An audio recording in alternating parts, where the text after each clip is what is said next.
127th contact Sunday, February 3, 1980, 7:03 p.m., pages 428, 438. Billy says it's nice that you've come today. I've been waiting for it.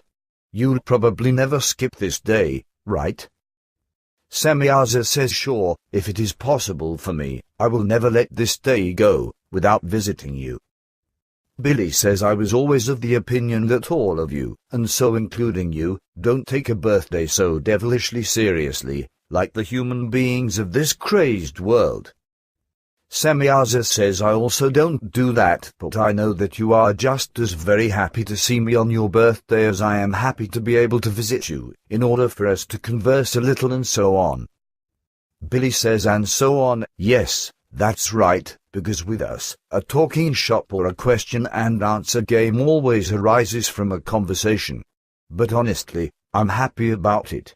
With you, it's just not like how it is with many human beings of Earth.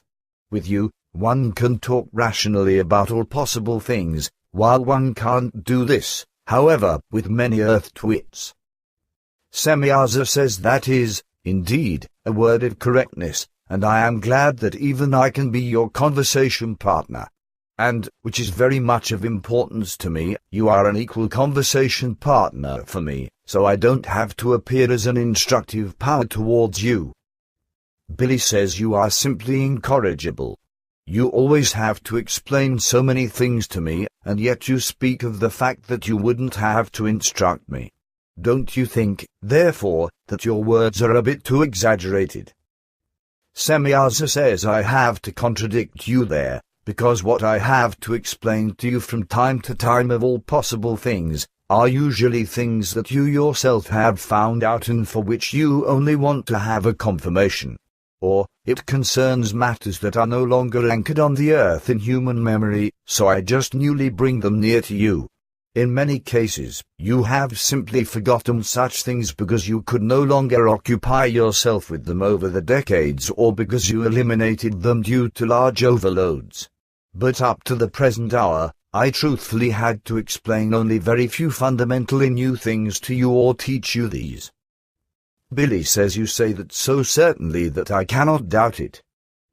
Semyaza says sure, you can harbor no doubts about it because you know very well that my words are based on truth.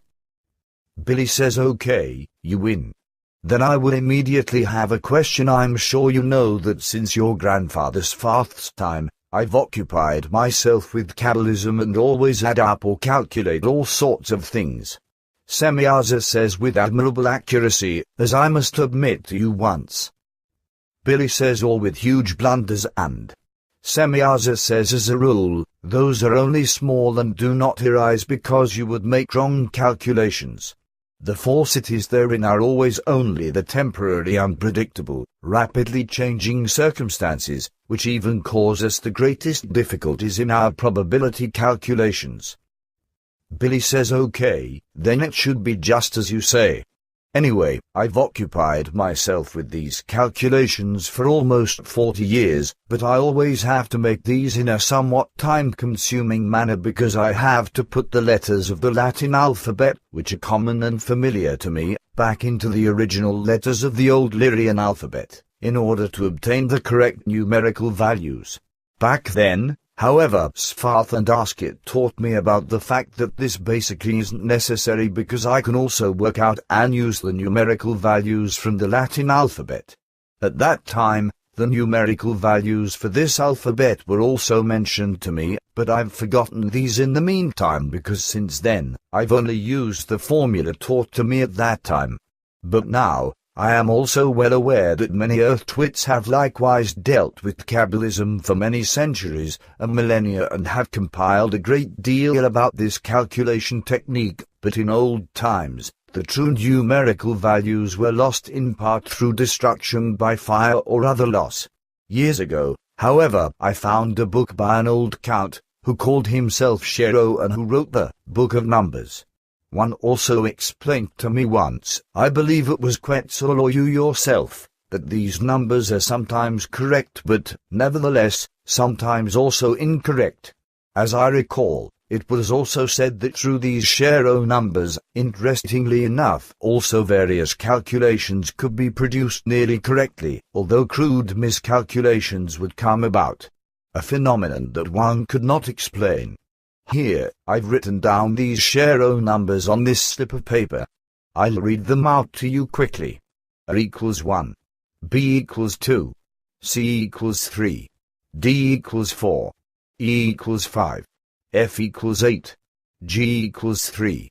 H equals 5. I equals 1. J equals 1. K equals 2. L equals 3. M equals 4. N equals 5. O equals 7. P equals 8. Q equals 1. R equals 2. S equals 3. T equals 4. U equals 6. V equals 6. W equals 6. X equals 5. Y equals 1. Z equals 7. Now, as one explained to me once, the denominator 9 is missing in this number assessment, but also at least 2/3 of the numbers should have incorrect values for the letters, which then even leads to inaccurate results and values. Also, various calculation forms and calculation formulas are not right, from which fundamentally incorrect end data and values arise, as I've found with different calculations. For example, it is well known to me that the name falsely ascribed to Emmanuel, Jesus Christ, must yield the addition number 18 in both words, while according to Cheiro's calculations, however, the value 18 arises for Jesus and the number 24 represents Christ. I have also noticed such errors in other assessments.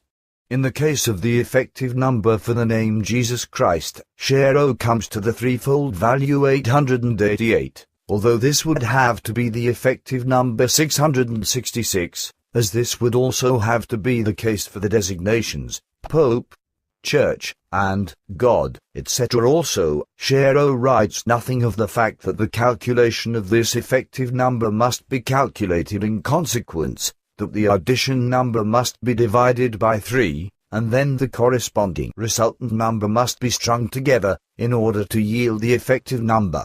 So for example, if 18 is taken and is divided by 3, then the result 6 arises. Now, 6 is located in the addition result 3 times, consequently, these 3 6s have to be strung together as a sequence number, so therefore as 666, which then embodies the effective number. But now, if the same values result in 2 successive names, words, or designations, then these become the absolute certainty that is fulfilled in effect, which is why this number is then also referred to as the certainty number or as the catastrophe number, if it is in the negative aspect, but which in this form, in the catastrophic, is only the case with the effective number 666, which expresses itself twice, however, because it appears in 2 different names at the same time and, thus, becomes the certain catastrophe number, the number of death, elimination, and destruction. But no indication of this is found in Cheiro's book. On the contrary, it is rejected due to incorrect calculations. I can only imagine that Cheiro, although he gave numerical values that come very close to the truth, had bad religious tendencies, which is why he just created or even falsified everything accordingly. In my opinion, only about half of his numbers mentioned are likely to be right in truth. Semyaza says your thoughts and assumptions, even in this case, are based in a logical construction. In the first months of our acquaintance, you brought me a copy of this book, which is why we talked about these issues once, during which I also explained to you that this man, Cheiro, in all forms of his collected Kabbalistic assessments, lies very close to the truth, but that very many errors are still contained therein, but surprisingly, and in a way that is inexplicable to us, these sometimes generated results that are rather close to the truth. Thus, it was I who spoke with you about it at that time. Even then, I wanted to give you the exact numerical values for your alphabet, but then we quickly got off of this subject, which is why we both, in turn, let these issues fall into oblivion and didn't discuss them again. But now, I will gladly give you the right numerical values for they are familiar to me. This is the list of all the values in detail. A equals 2. B equals 9. C equals 1. D equals 5. E equals 5. F equals 8. G equals 9. H equals 1. I equals 1. J equals 1. K equals 8. L equals 5. M equals 4. N equals 5. O equals 7. P equals 6. Q equals 8. R equals 2. S equals 3. T equals 1. U equals 6. V equals 6. W equals 6. X equals 5. Y equals 1. Z equals 7. These are the true numerical values for your alphabet. You recognize that Cheiro actually gathered quite a lot of numerical values correctly when you consider the total number and, in addition, the great effort and work that he had in order to find these numerical values. Of all the numbers, only 10 of these are incorrect, which means a lot when one considers how Cheiro had to strive to ascertain all these data or to fathom them. 16 numerical values correspond to the correctness, as you know now, and these are basically the ones that, during calculations, often lead to results that are close to the truth when they are used. But these correctness calculations with Cheiro's numerical values truly need to be tackled very carefully, because the remaining 10 incorrect ones still bring about bad errors. Also, Cheiro's calculation formulas and ways of calculating don't always correspond to the correctness, but they can be used to about 50%. Nevertheless, planetary calculations concerning horoscopic evaluations must be handled extremely carefully if the wrong calendrical support prevailing on the Earth is taken for assistance, because this incorrect timetable is divided into only 12 months of 30, 31, and 28 or 29 days. Billy says, I also still wanted to come to speak on that, but I have not yet finished my calculations for that. Semyaza says you can save yourself those, because I can give you the necessary clarifications for that. Billy says no, I would first like to figure out the things myself. As far as I know, however, our entire calendar isn't right, because in truth, there should be 13 months per year. Semyaza says sure, that's right, and if you want, you can, of course, create your calculations first, before I give you information about it. Billy says that is dear of you, but I still have another question. We once spoke a few words about antimatter in the human body and in any other life form. At that time, however, it wasn't enough to be able to make me a proper picture of it. In this respect, can you perhaps explain to me once again how this antimatter originates in the body of a life form and becomes effective there, so that the life form ages? To my knowledge, you said at that time that this tiniest amount of antimatter goes through an extremely rapid decay process and becomes formed in the brain of any life form as a certain acid combination. Semyaza says you evidently listened rather well when we exchanged a few words about these matters at that time, but you've confused antimatter with the word acid matter. Billy says unfortunately so, and apparently, we had also talked about it, without it later being transmitted in the report. Semyaza says sure, that's right, because it was one of those conversations which we carried on confidentially and which were not transmitted to you. But now, since terrestrial science will also soon get to the bottom of this secret that is still unknown to them, I can give you more detailed explanations about it as I already explained to you at that time, and I'm now proceeding from the human life form alone, a very specific acid forms in the brain, which we call, in our language, lecatron. This acid is responsible for the aging process of human beings. This lecatron acid already begins to form in the brain of a human being as soon as one reaches his or her full human body function in the still pregnant womb. Nevertheless, the formation of this acid at this point in time still takes place in such a tiny amount that it practically cannot be analyzed. With the progressive age of the life form, however, the brain's own production of the lecatron acid increases, which, as said, is gene contingent, by what means an aging process of the physical body begins, which lasts for decades or centuries or even thousands or tens of thousands of years, depending on the life form and its possible age. This legatron acid forms in itself a special and split-off form of the normal acid matter, but in such a minutely small quantity that it can only be held and analyzed with technical means of highest precision. Billy says, one moment, please. Will our Earth scientists also be able to assess that in the foreseeable future? Semyaza says, are you thinking of an analysis of the tiniest quantity of acid matter? Billy says, exactly. Semyaza says no, for that they still need a number of years, which will line themselves up to a decade or even more. The legatron acid, however, they will already be able to separate out in a very short time, which means that they will then tackle valuable experiments with regard to a life extension of the human being of Earth. These experiments will also lead to the fact that they will contain or slow down the production of the legatron acid, after they have deciphered the genes, which will happen within several years. Billy says, and will they then name this funny acid, legatron acid? Semyaza says, hardly, because this designation comes from our language. Billy says, oh, yes, of course. Just go on. Semyaza says, now, as I already explained, a variation of the normal acid matter forms in the legatron acid, but in a nearly immeasurable quantity. This acid matter comes about by a very specific acid concentration, whose process I may not explain or reveal, however. This acid matter exhibits a rapid decay and is, in various forms within itself, differently constituted than the normal acid matter which appears in all life forms and is also produced in the human being of Earth and which stores itself in the cells, alters these, and lets them die. Legatron acid matter produces a faster transformation process than a gene-contingent form of energy that causes living cells to die.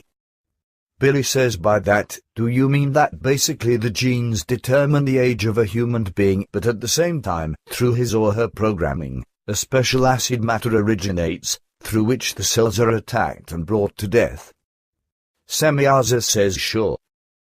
Billy says, this funny acid matter in the human brain, which, indeed, brings its radiation over the entire physical body, doesn't eat at the body matter itself?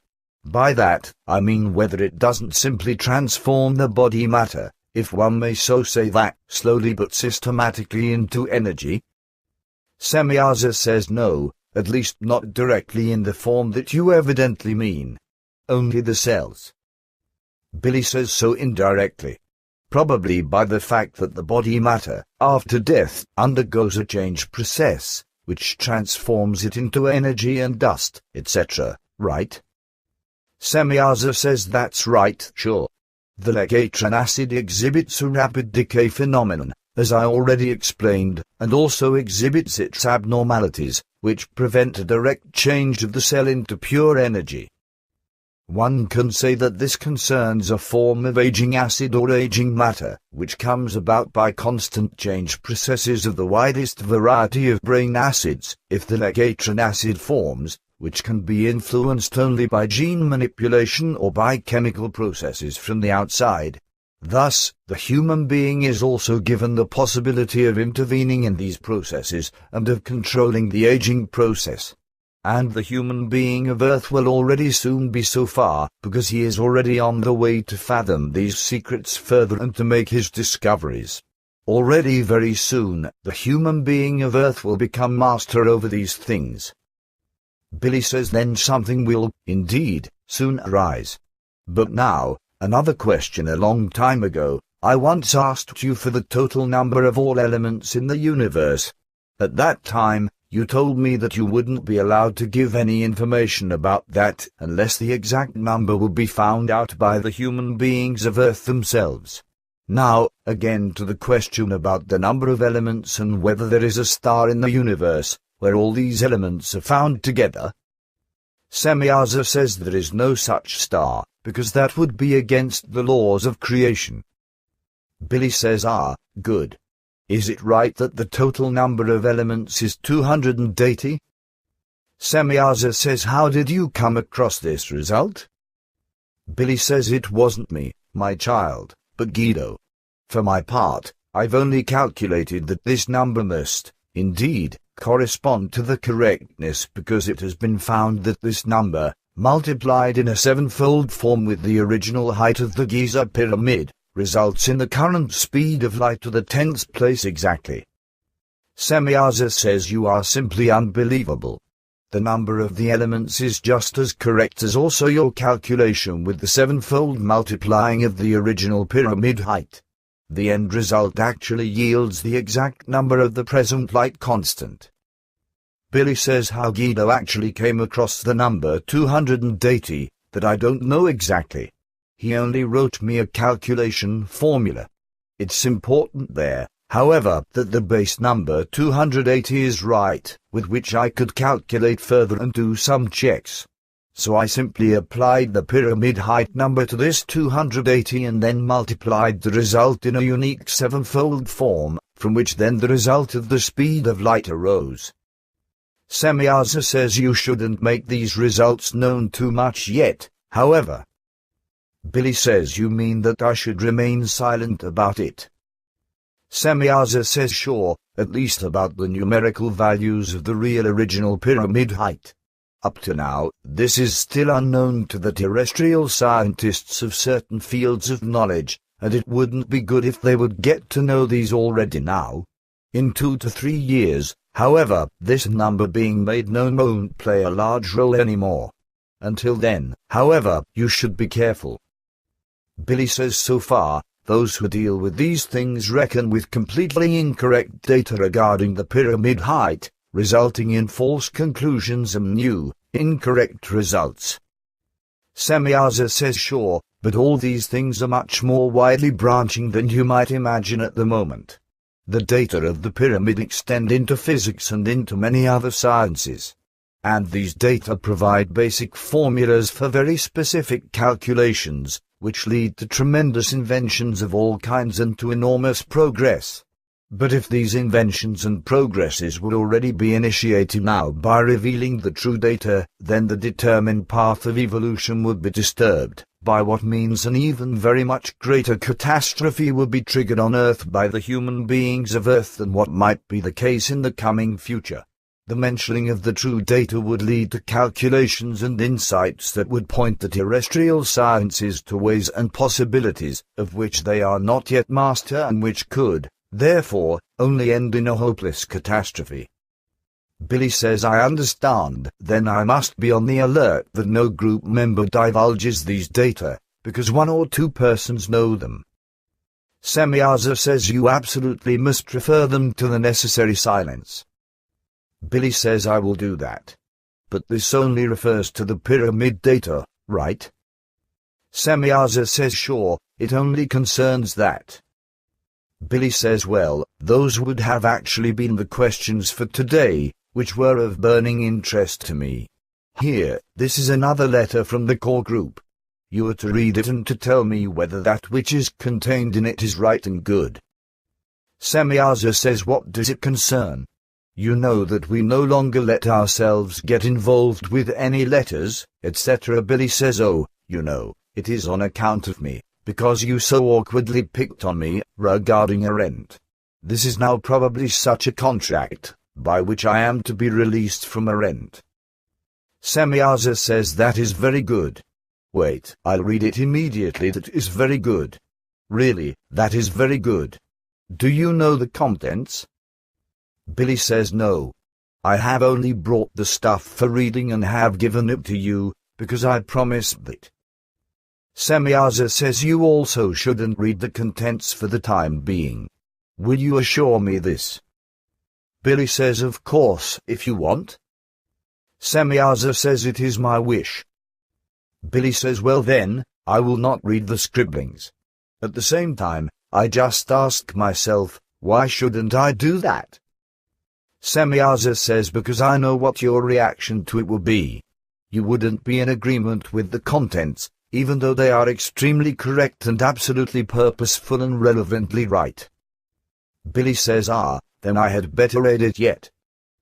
Semyaza says, you have already pledged your word to me. Billy says, oh damn it. I was probably a bit too hasty. Nice, laudable things must, indeed, be written there. You have properly pulled a fast one on me. Just wait, you've still got something coming to you for this, you hellion. Just you wait. Semyaza says, this pleases me. This really pleases me. Finally, I also got you once. You. Billy says, you already speak like an earth twit, but nevertheless, your malicious pleasure certainly won't last long. Semyaza says, ha ha ha, but still, I am pleased. You've really fallen into my trap. Billy says, you are simply fantastic. Where did you get this phrase? Semyaza says, from who else but you? For a long time, I've had this phrase ready and waited for the moment when I could bring it to use. And now was the opportunity for it. Billy says, okay, then you should take your pleasure in it. But you still a hellion. Semyaza says, it is a great honor for me. Thank you very much. Billy says, you get better and better. But this pleases me. To me, everything seems to be as before. Human child, it all really makes me tremendously happy. Semyaza says, I am also very happy about that, my friend. But now, I must go back, because I have urgent obligations to take care of. Billy says, understood. I also still have all sorts of things to do. The 40 minutes with you will already claim some effort from me because I still have to carry on a conversation with someone or even with two people. Nevertheless, I am tremendously glad that you visited me. Semyaza says, if your time is short, then I can put you back by a time manipulation, so that you are back in your workroom about 10 minutes after you left it. Billy says, you mean, after you took me out of there and moved me up here? Well, I'm in agreement with that. But one more question, what is the situation now with the center times? And what about Beat and Vrenny? Do they, as new core group members in the center, because they will already be these in about 2 months, have to go to America? Semyaza says they are exempt from that. Their storage and registration also shouldn't take place until a much later point in time. Concerning the times, you can announce what we have discussed recently. Quetzal has regulated the relevant matters and works. Billy says, oh, many thanks, that saves us some trouble and fuss. Then I will go now and will still give you rather dear greetings from all the group members, who are tremendously happy that you came back today. Semyaza says, also give them my dear greetings and wishes. Till we meet again, my friend. It was a very special joy for me today. Till we meet again, and you will now be back in your workroom again 30 minutes earlier, when you leave here now. Billy says thanks, and greet everyone rather dearly for me. Bye, girl, bye. The end.